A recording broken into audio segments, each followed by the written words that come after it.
She just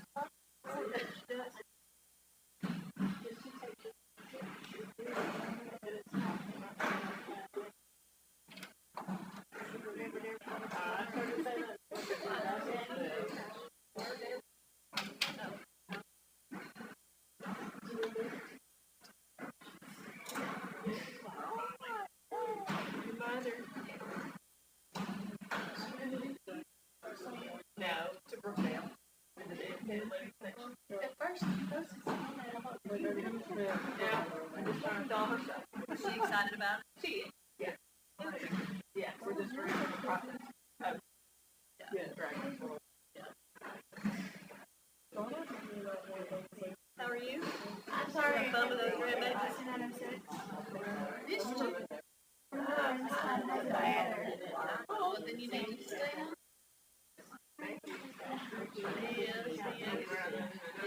Yeah. They're doing good. Except they got a little more sleep last night. I was surprised they could do that. Yeah, they wake up. Yeah, Daniel is the biggest one. They tanked him up, I think, a little bit more. I just tell him to do that before they go to bed. You know, so he slept a little longer stretch, which was great because then you just got two. And the other two are learning to take their bottle quicker. You know, there for a while you had to really work with them and, hold them and all that. But they're learning how to take it now. So he said it takes about 30 minutes now instead of an hour. Because by the time you do that, and they wake up every 3 hours, I mean, I did it for 2 nights when I was there, and I was, It's the hardest part. it is. But he said they got sleep. I FaceTimed them before church, but they were all conked out. They're sleeping babies. So they're not doing anything. You got to go last week, right? Yeah. We're going back next week. That's, And that's it. Work on that too. No, they weren't. I told them, I said, and this is what her dad told her, I'm just going to call because I don't know what time to call. And if y'all can't answer, just don't answer. You know, or ignore it if you don't want to talk. And she said, that's what Tim says, because we don't know what time to call. I don't know when to be. They could be in the Yeah, and I was like, just don't answer, but I'm going to call when I want to. Yeah. Amy. How are you?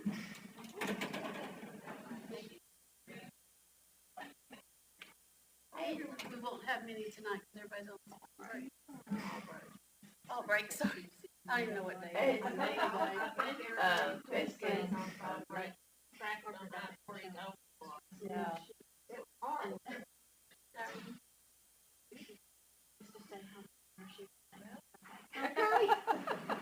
Say, hung up her shoes all day. You take it out to a sponsor, we do.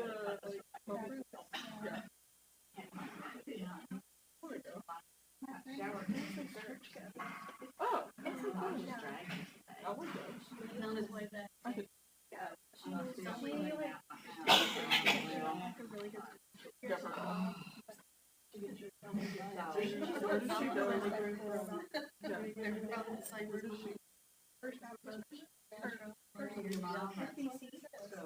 Now she can help it.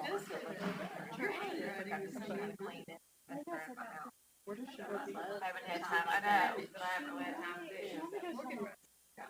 Oh, yeah, because she's, yeah.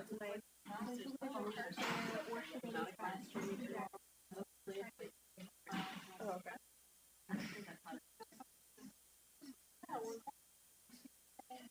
Oh, I just want to say how it does it.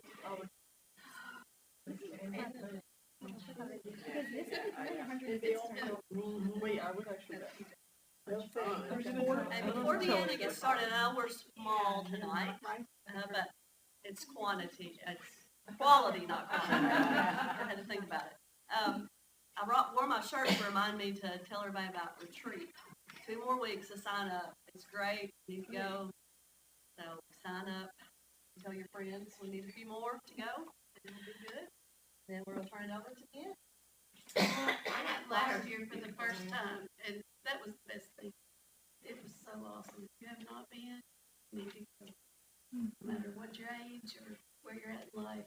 It's just nice to be with a bunch of women and be able to spend time together. And it was just, it's awesome if you have a band. I'm going to start with a little bit of a story. It has been probably one of the worst weeks of my life. And I left, it's been so bad, but to top it off, I did my lesson and left my book laying on the kitchen island. So Larry is headed back to my book, and look how Tam's.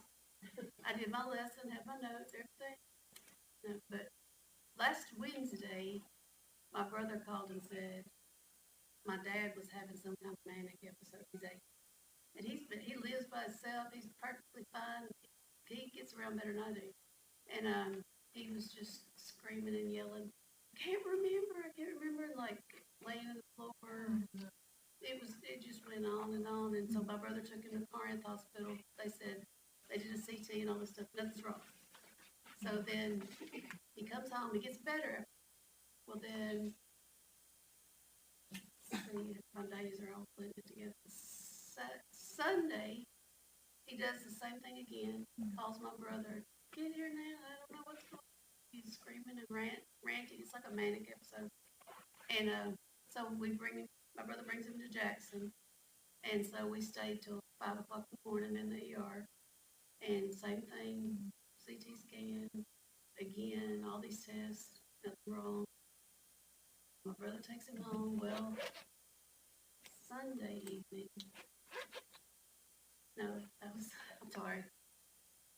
Yesterday, they found him in the floor with his arms wrapped around the coffee table. Wouldn't get up, he kept screaming and yelling, and he's just out of his mind. But both times before he came back. Well, yesterday, we went to, his doctor said try Methodist, Germantown. So we went there yesterday about 1 o'clock and he laid in the hallway of the ER until 1 o'clock in the morning. We sat back there with him 1 o'clock in the morning before he got a room. So he was laying there. He's talking about going to the moon. He's talking about he knew George Washington. I mean, and this is a perfectly cognitive, healthy man. So last night was pitiful. It was the most pitiful thing I've ever seen. And he cussed at us. He curled up in a fetal position with his head at the bottom of the bed, almost falling off the end. We couldn't get it. It was just, it's been a night. So I didn't get home until 2:30 this morning from there, and we waited till he got in a room. But y'all, it's been a nightmare. It's been an absolute nightmare to watch your daddy, who you could have talked to last week, just perfectly fine. But now they're saying they think it's psychological. They don't know yet if it's dementia. He's had an MRI. There's nothing wrong with the brain. So now he's probably going to end up getting released tomorrow, and we're going to try to give him pathways here to see if they can diagnose. He's had a couple manic episodes over the years, like when his wife left him. She was his, but when she left him, and he's had some. But anyway, all that to say, I left my book at home. I hadn't had any sleep. I'm tired, and Larry's gonna be walking here, so there will be a man coming in the room. And then today, if you would pray for my Aunt Deb, my mom is a sobbing wreck. Not only do we have Dad and this going on, but my aunt found out today she has 6 to 12 months to live. She's got cancer. So I got my mom crying, sobbing, just inconsolable.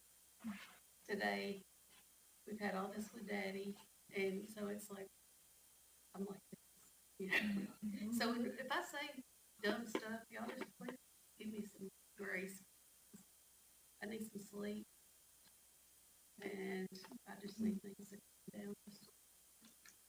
But anyway, all that to say, that's why my aunt will be coming in here in a minute, because I'm so out of it, I left my...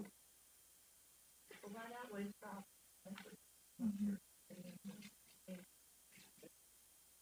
I'll be glad. That would be very much appreciated. We'll have some thoughts. Sure, I'll feel about and she's blessed. They think that and Dad to pray for the staff there care of him, they'll pay that husband wrong. They treat him, hopefully that he needs to pray at your God, that it's your own back. We ask that you bless her in a mighty way, surround her, give her comfort, give the family some together. So sorry. So sorry for sister right now. Pray for God. Pray for this class, pray for the camp. Thank you so much for everything you give. You watch over God is all. Where's the Jesus? And, but only in felt and hurt her back. Your cousin? I said only. Wanda's mother. Oh, totally. I didn't understand what you're saying. That's not good. That's how come she's not here. Just a little bit left on day 3.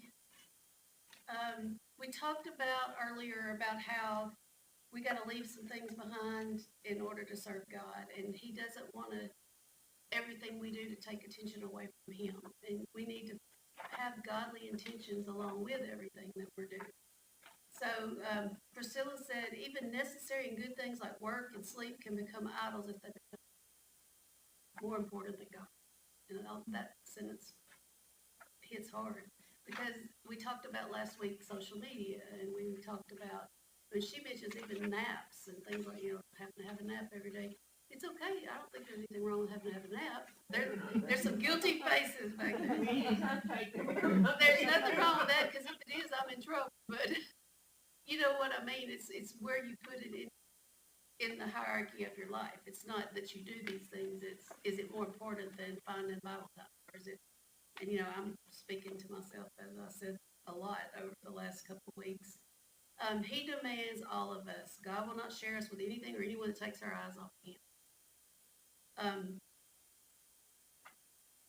What things is God asking you to set aside to follow him? And you don't have to answer this one out loud, but think of some things in your mind that you need to put aside, or make it where whatever that task is or whatever you're doing, you're serving God somehow throughout that.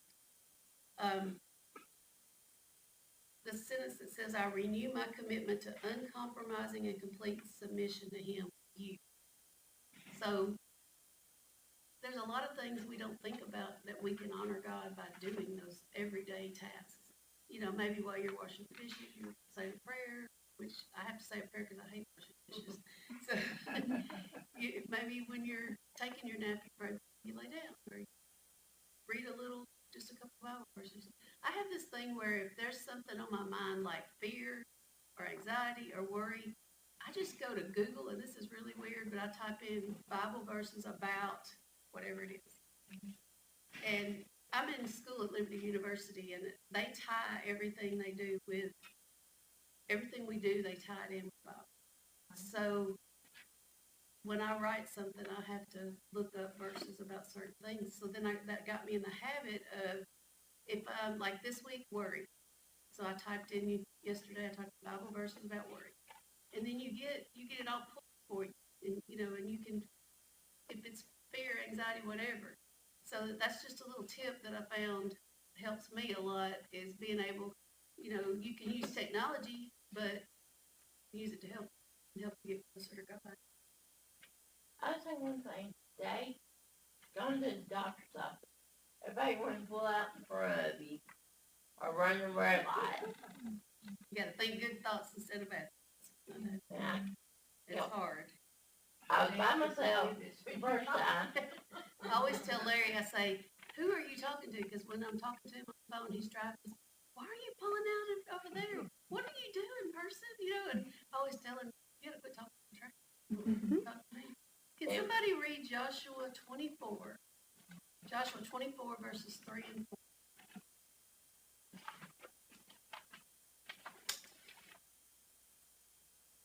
Joshua 24, 3 and 4.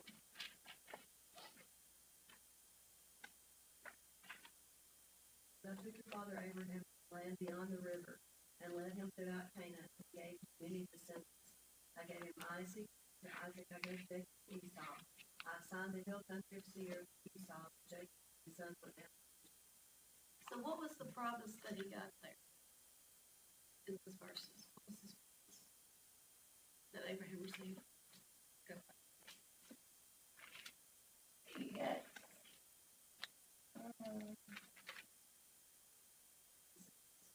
He's gonna have many descendants. And, you know, we've talked about how Abraham came from a family of sinners. I mean, people that didn't know God and, yeah, idolatry and all those horrible things. And, yet now, hopefully, you know, he's probably thinking, we're gonna change this, we're gonna break this tradition, this cycle. And, so he also gave him a blessing. He told him he's gonna have many descendants, but there was a blessing involved. So can somebody look at Romans 4:19?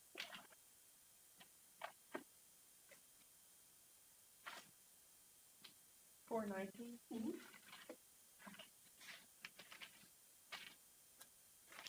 He did not weaken in faith when he considered his own body, which was as good as dead, since he was about, or when he considered the barrenness of Sarah. Okay, so they wanted a baby, but they had a few problems. What were their problems? They were old. Put it in old age. They were old and she couldn't have a baby, exactly. My dad's 80, as I was talking about, I can't imagine him having a baby, especially 100. I mean, my goodness. Apparently back then you got around a lot better when you were 100 than we do nowadays. Because, you know, they live longer. I've always wondered about that. Like when they got to be 100, is it 100 like our 100 or is it different? You know, it had to be because like Methuselah, how could he live? Was it 960? 960? Anyway, how could he live that long and still get around? You know, was he stuck in the bedridden since 100? Or was he getting around fine? I think you're right. Okay, good. Thank you, sir. Appreciate it. Tammy, you can have your book back. Thank you for letting me borrow it. See, I did have notes, I promise. Yeah. I saw him come by the door. Well, thank you. Appreciate that. Now, let's look at day 4. It's on page 84 if you have the book. So we looked at 2 reasons Joshua gave explaining why the children of Israel should surrender to God. And so this is talking about in day 4, the 3rd and 4th reasons. So the 3rd reason is remember the protection. And Priscilla tells the story of having a wreck. It was raining outside. Her car slid. She had just gotten her car, apparently freshman at college. It was rainy night. Her car skid. She ended up being crashed into the windshield and bounced into the street. And then after that, another driver spun out of control and almost hit her with her laying there. And it was a miracle, basically, that she survived what happened. So do you have something in your life where you remember looking back and seeing God's protection? Because she talks about that as her example of looking back and saying, God, you had me or else I wouldn't be here. So does anybody have a story of anything where you saw God's hand in it? You saw his protection? Wreck I had not long ago. That's true. Isn't that right? Me and Mama had. I mean, on Randy's work after church, and I don't know why Mama turned that page of Walmart south. Well, we all probably have a story somewhere, if you really think about it, where God has protected us from something that could have turned out to be really bad. Whether it's health issues or a car wreck or something like that, we've all had something that could have turned ugly that God's hand was in it. Now, does that mean bad things are never going to happen to us? No. You're talking about that. I mean, I was thinking about my trip up to Murfreesboro this weekend when I left Friday. Back road, like always, on Range Road. And all of a sudden, I don't know how it's what I did. I must have hit low scratch or something, but I ended up in a ditch. And I drove out and I was on a lot of rock there, all of stone rock there. I have ruined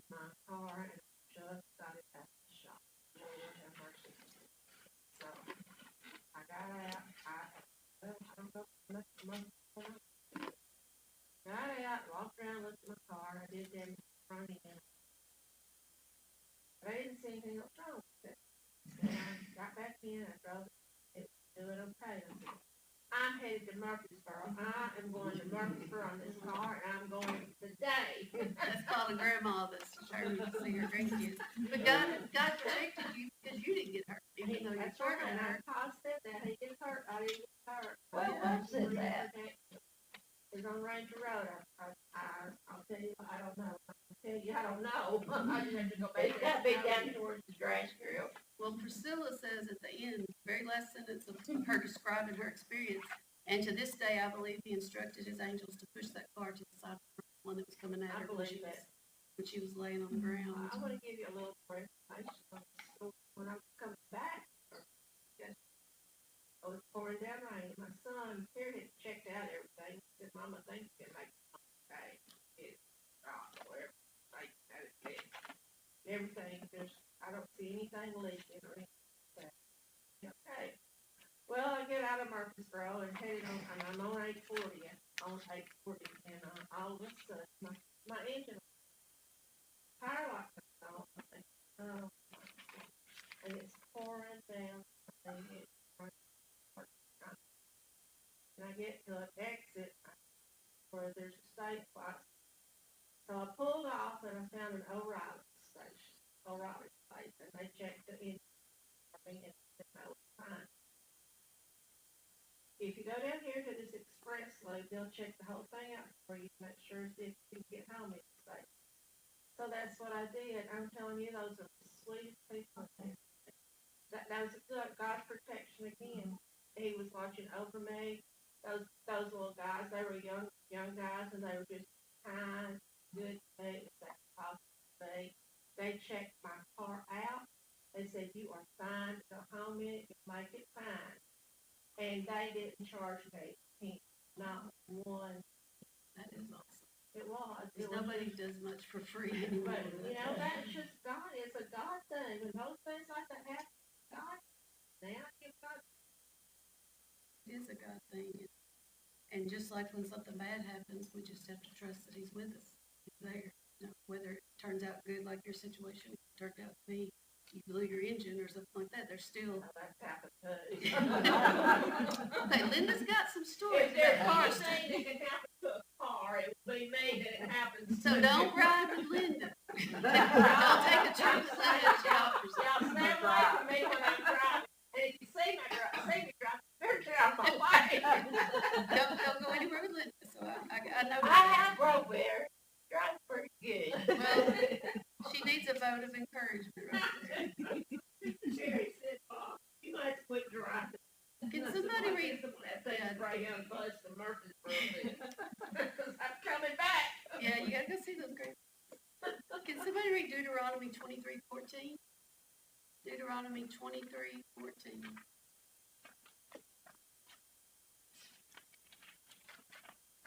For the Lord your God moves about in your camp to protect you and deliver your camp must be holy, so that you will not see among you anything indecent and turn away. So, Amy, what does that say about God's protection in that verse? There with you, but you need to do what you're supposed to do. Right, I wrote he'll protect you, but you must be holy so he doesn't turn away from you.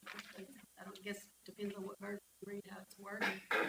Can somebody read 2 Samuel 22:31? 2 Samuel 22:31. We'll see what it says about God's protection. This God, his way is perfect, the word of the Lord proves true. He is a shield for all those who take refuge. What does he say about protection there? He's our shield. And if you think about what a shield does, it blocks bad things from hitting you or getting to you. So isn't it comforting to know that we've got we've got that shield. He's there for us. A couple more verses. Psalm 46:1. Psalm 46. God is our refuge and strength, a helper who is always found in times of trouble. What does that say about God's protection? He's our helper. He's our helper, he's our refuge, Mm-hmm. and he's always there when we have trouble. That is so comforting. I mean, just reading that verse has always been one that I have highlighted and I read.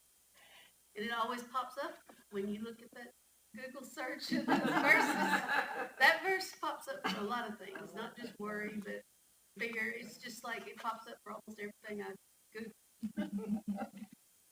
So Psalm 62:7, that's the last one we read in this part. Psalm 62:7.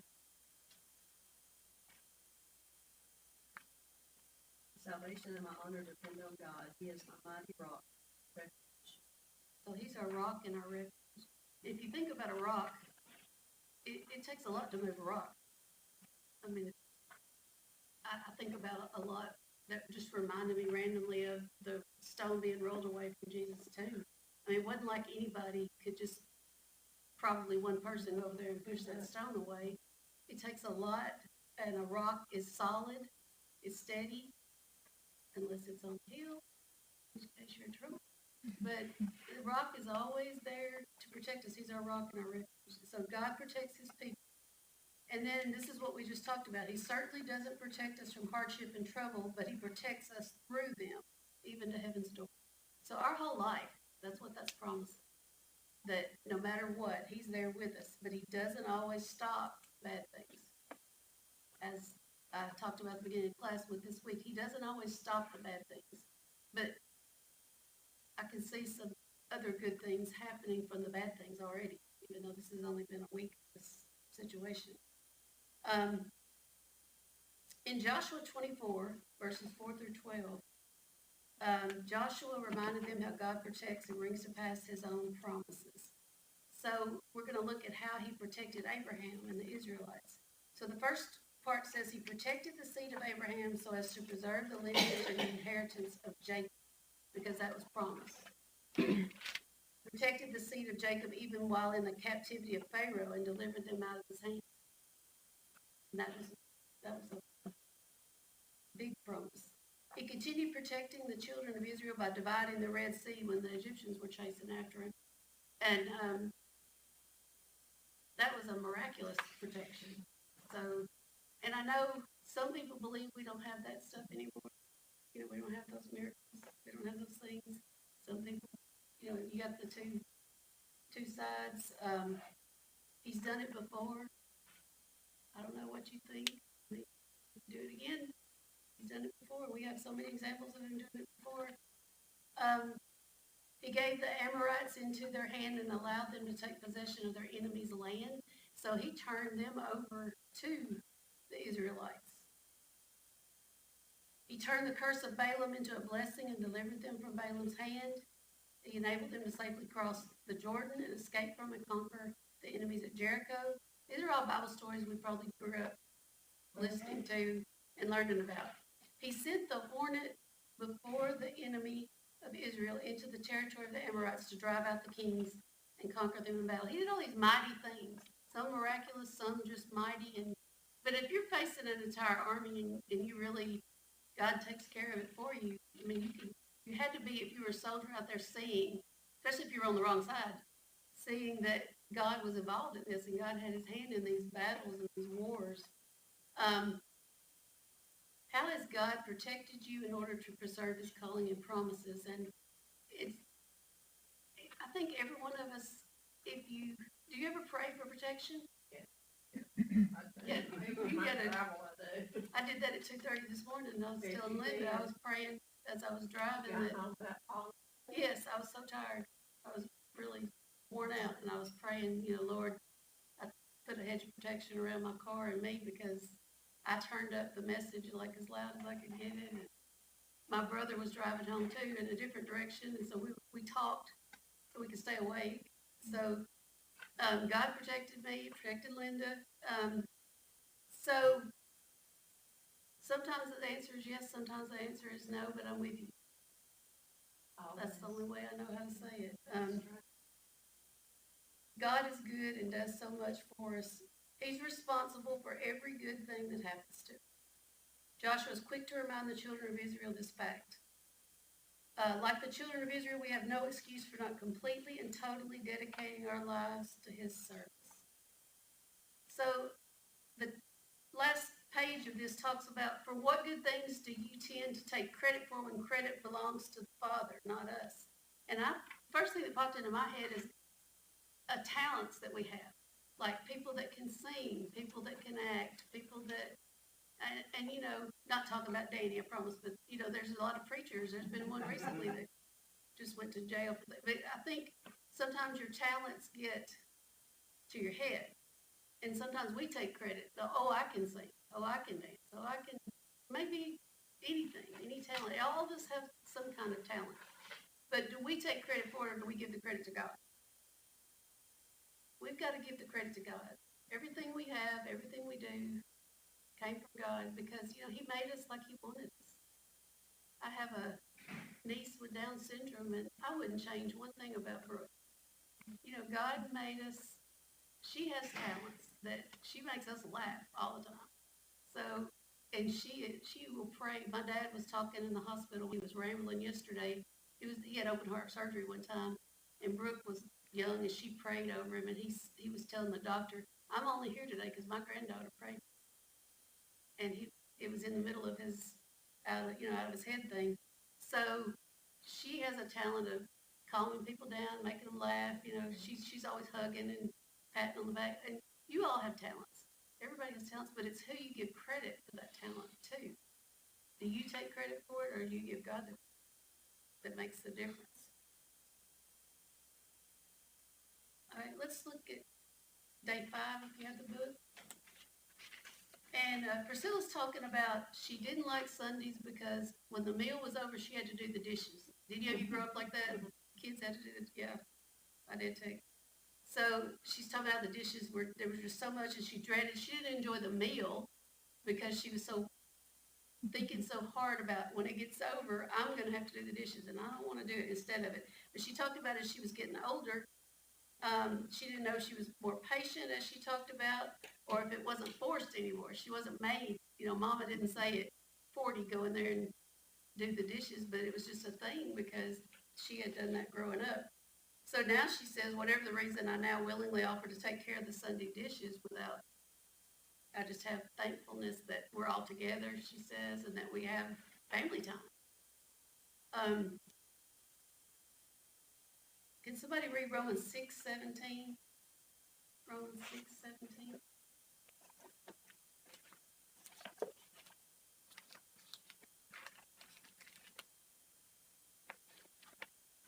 But thanks be to God that though you used to be slaves to sin, wholeheartedly obeyed the former teaching which brings us to. Okay, this opened up a lot when I was reading this today. We've all done things for God out of religious duty instead of a sincere heart that's eager to obey the Father. I bet we're not going to do a show of hands, but probably every one of us has sat through a church service with our mind somewhere else. Have you ever done that? I'll throw my hand up because I've done that. Have you ever sat there and thought, okay, we're going to lunch today?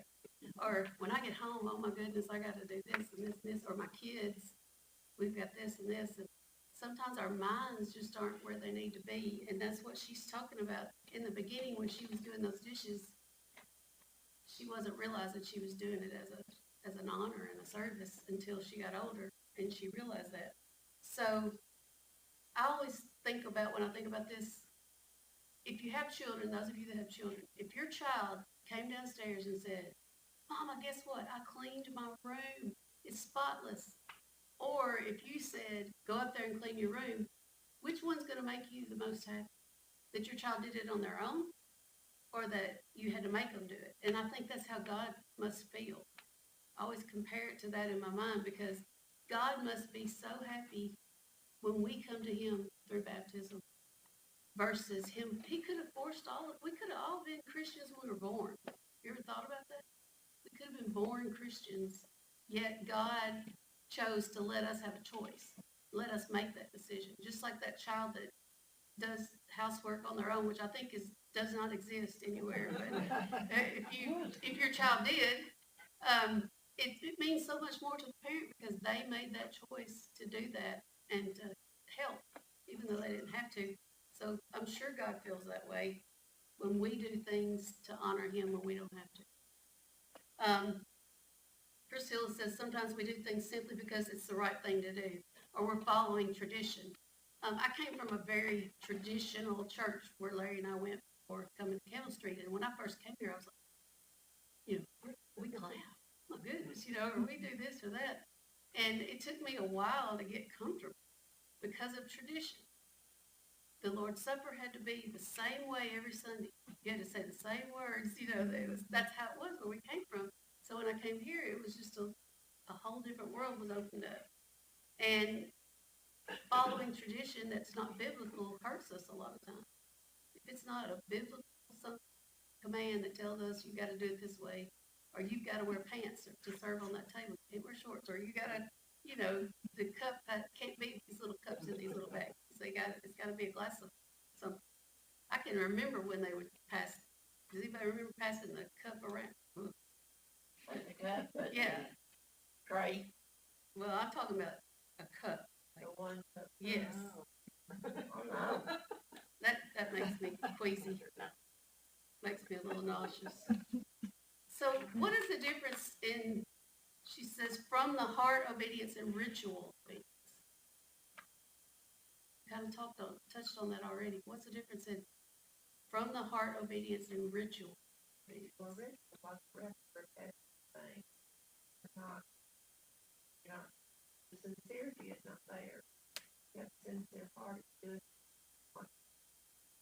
You want to obey, you want to get God, please the Father. When you're doing it ritually, you're not doing it because you want to.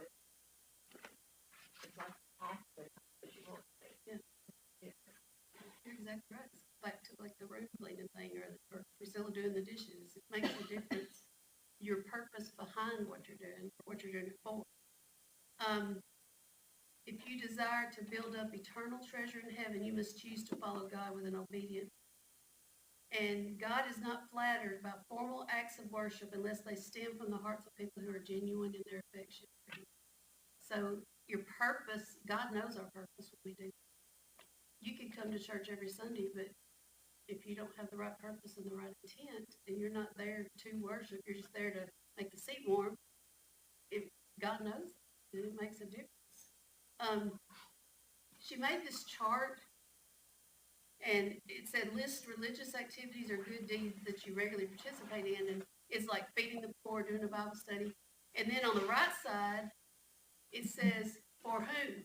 So like our life group once every few months serves at Rifa. You know, we go down there on a Sunday night, I guess it is, and serve. So, and then it says for whom. So are we doing this for others, doing this for God, or are we doing this just because, you know, your life group said you had to be there? So your purpose means so much. You can do all these good things. You can do your Bible study, you can go to Rifa, you can come to Bible class, you can come to church, but if you're not doing it for the right purpose, and sometimes it's scary to know that God knows our thoughts. I don't know about you, but sometimes it's a little frightening to think, oh my goodness, He knows my every thought. I'm in trouble. You know, I'm doomed. Especially, I was going to say mother-in-law. Lord, forgive me. I'm going to let that go. But sometimes you just have to think about your purpose, and you have to be conscious about why, not the what, but the why.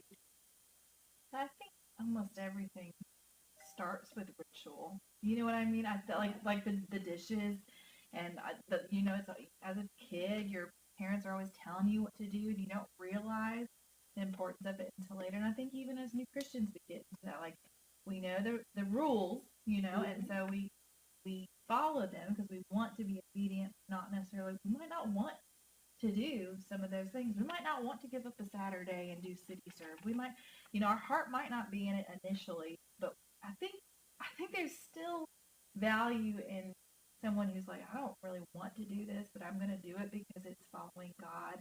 And maybe eventually, after doing that a lot, then it becomes like, no, I love this, and I know that this honors God, and I know that this is valuable, but we sometimes have to start with loving it. That's a good, definitely true. And I know those like Abby and you that have small kids, sometimes Sunday mornings are just, I can't do this.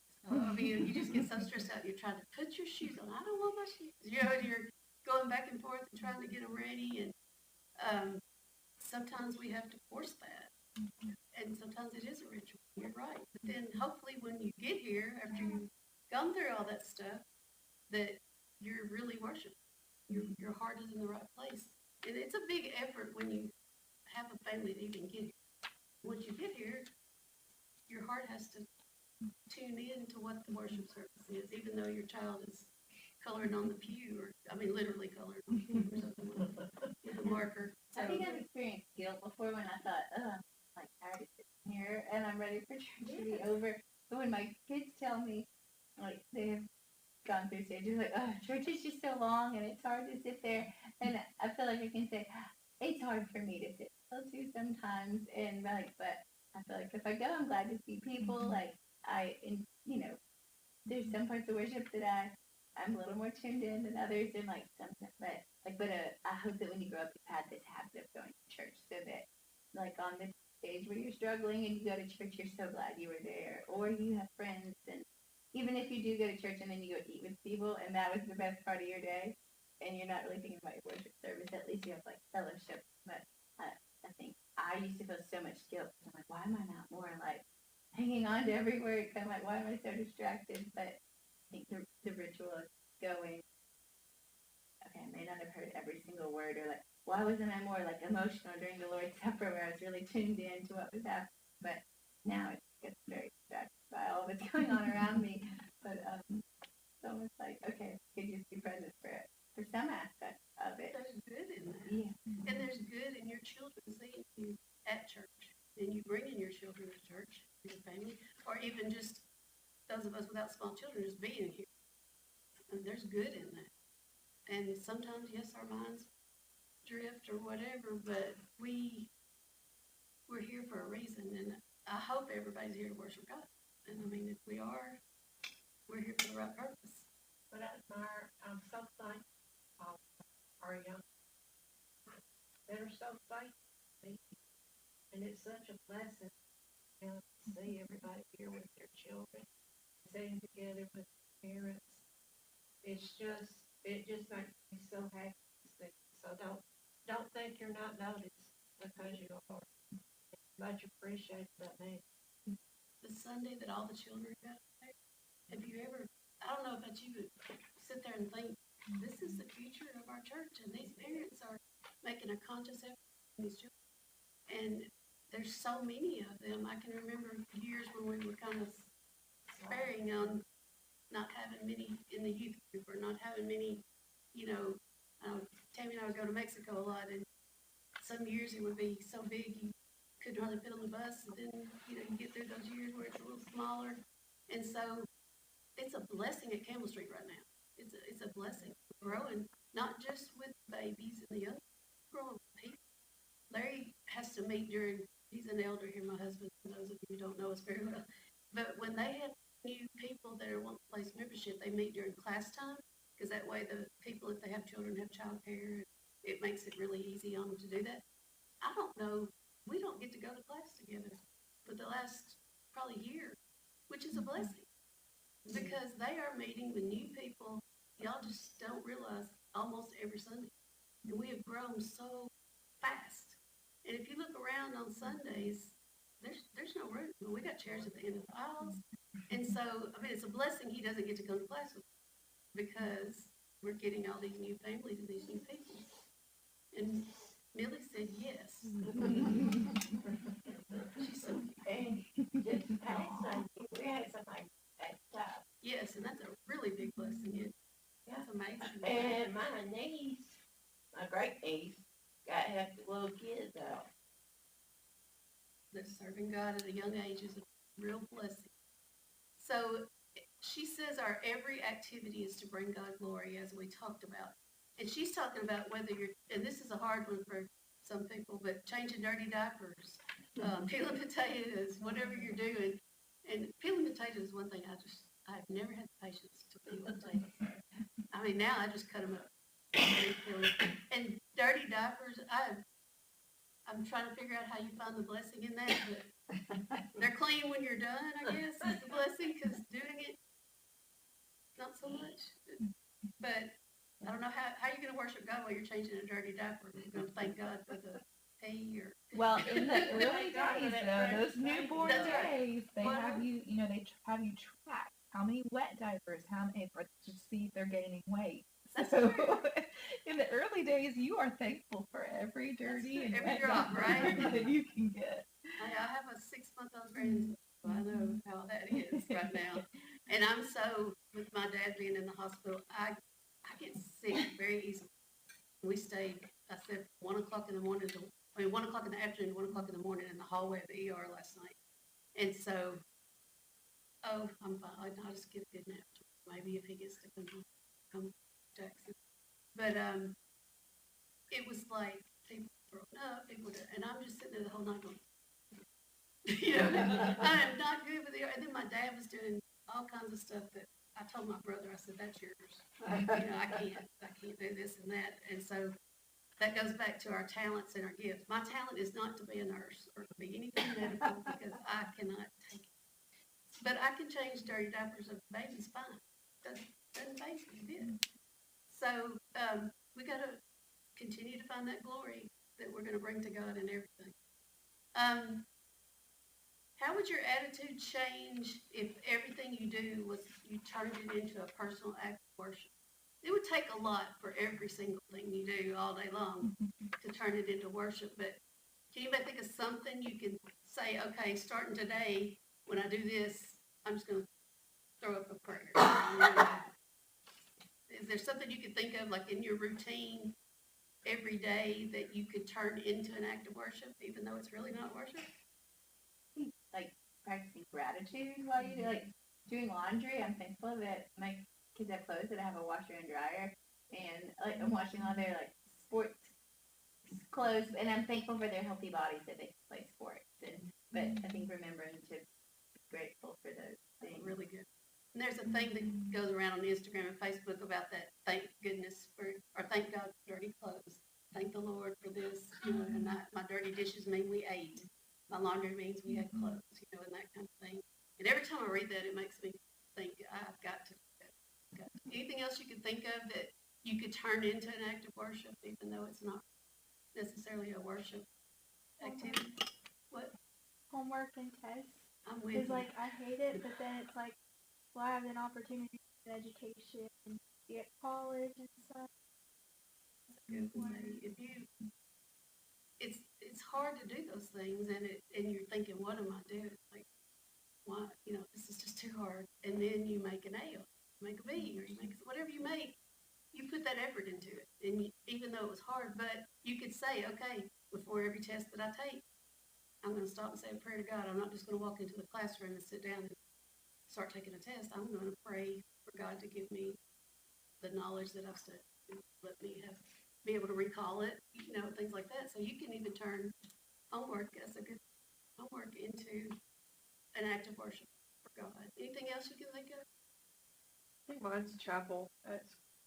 Because I'm like, chapel's at such a weird spot, I think. Like, it's at like 10:30, so I've already had like 2 classes. And then you have to sign in to all the things, make sure that you're there. And so I think there's just like a lot of other things on my mind. So I think that I need to like tell myself more, like, thank you to Freed for like blocking off this time that I actually like need to sit and have time with Jesus instead of doing my homework during chapel or talking or sitting on my phone or something. And how blessed you are to go to school to have that, because I went to Memphis State when it was Memphis State or University of Memphis, and I was never blessed to be able to have chapel or talk about God. I mean, I had one professor in sociology or something like that we walked in the first day, and he goes, if anybody talks about God, you get an F. He told us the first day, we will not discuss God this way. So if you're going to a school like Free or a Christian school, count it as a blessing, because, not that I didn't get a good education, but I was not allowed that blessing of being able to worship and praise. Just a couple more things, because we're almost out of time. We talked about how we do things sometimes for tradition's sake instead of for the Lord.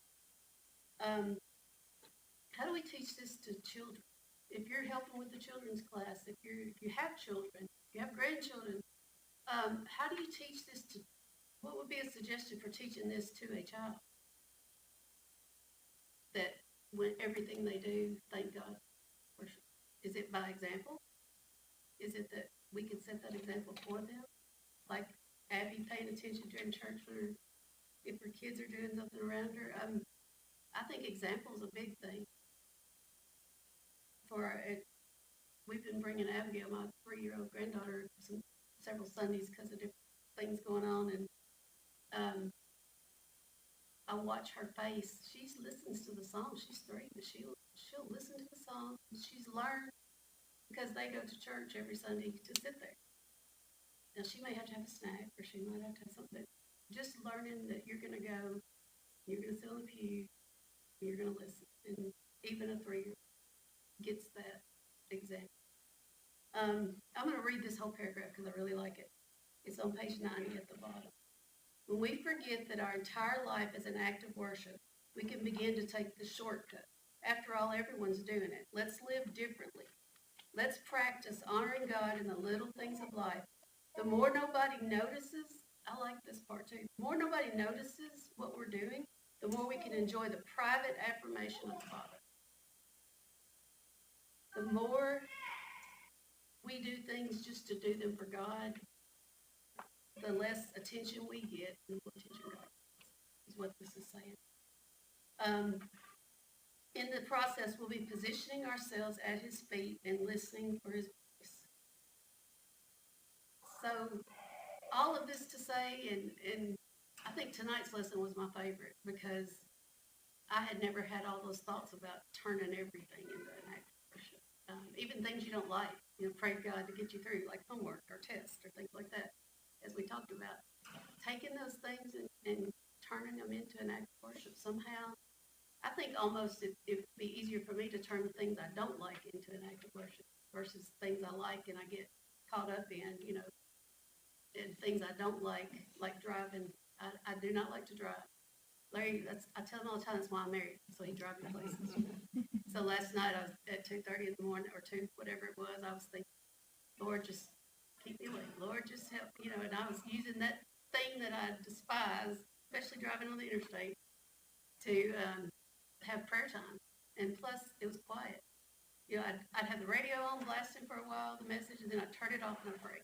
And I had to keep going back and forth just to stay awake. And I felt like when I got home, I was at peace. It's like I wasn't at peace when I left the hospital at all.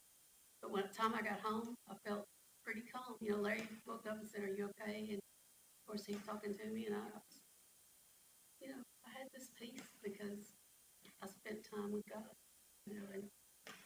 And just think about it this week, and think about how you're going to turn this yucky stuff into a time of worship. Thank y'all. I'm done. So you get a real teacher after this week. All right, we'll just continue with the next lesson next week. So y'all have a great week. I gotta get ready. Thank you. You don't know how nervous I get. Hope you have a great week. You too. Don't let the homework. Well, right now it's midterms. Oh, I'm on my last week. My last class, my last week. I'm so happy. Today. You'll see me really smiling next week. Bye. Have a great week. And nothing. Thank you. Thank you. That's awesome. It's a blessing too. But, this past week, I got 3 guys that good job. Good talk. It's recent. I know, all the teachers. These really bad days on the weeks that we're supposed to teach. I thought, man, So then I was sitting out there. you are paying And your it life. Well, it was like 7:20 or 7:22, and I told Larry, I don't know where my book is, and we live 15 minutes outside. So he jumped up and took off home to get my book, and I'm thinking, this would be what happens today. I just need one more thing on my list, so I was about to cry. Just, Or she graduated, I think that was me that week. stayed up half the night. Yeah, you did good. You can sleep when you get home. That's Yeah, right. I did. Yeah, I hope when I got home Saturday night. The dishes usually slow. Yeah. Some blood clothes and wash, you know, And he comes out. yeah, I was like, it's my eyes were just like, It's time. I looked at it, like, it's like, listen, I got it. Yeah. And I went to sleep. Sunday morning, he comes in here. Yep. Yeah, eventually I. But I sure did sleep good. But I'll buy y'all.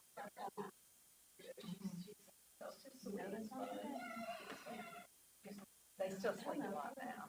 Yeah. I can finally get. I think I intended it that way, so you might get it. Yeah, like you said, I didn't feel better last night. I just went every 3 hours, 3 hours. Because you do up They fed Daniel a little bit more and he slept. But I just said, you should let me know at night. He doesn't do anything like this.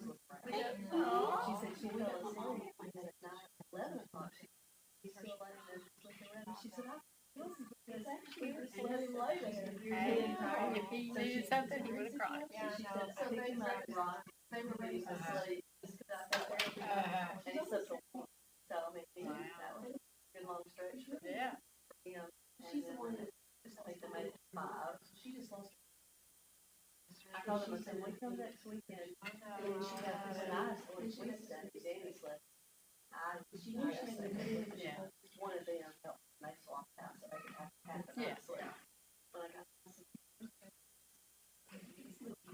now that we Danny and I were there in the day, Right. I said, if I go to the doctor and listen to you, go read the next one. Yeah. I told Nancy, I said, I heard those and give y'all all night. So That'd be he's wonderful. like, oh, that'd be good. So you can, because all you use is the Yeah. bottle. Now you're gonna Daniel, you just give him a bottle. Yeah. That is what you have to hold it and work on it a little bit. But they're doing it.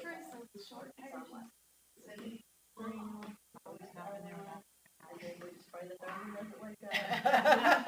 Till we get at least one day done.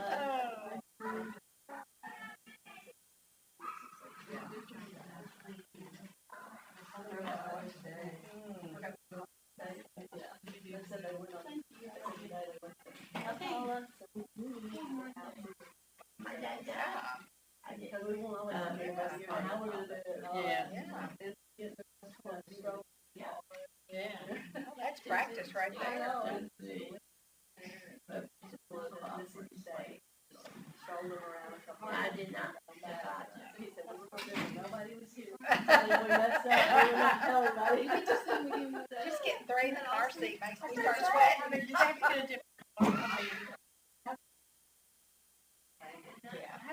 had trouble with Yeah. the stroke, but Cause it's Yeah. just 3 car seats, I mean, just. no, 2 and 1 in the back. Okay, They had the 3rd row. okay, okay. And so, he said, they got the stroller in there.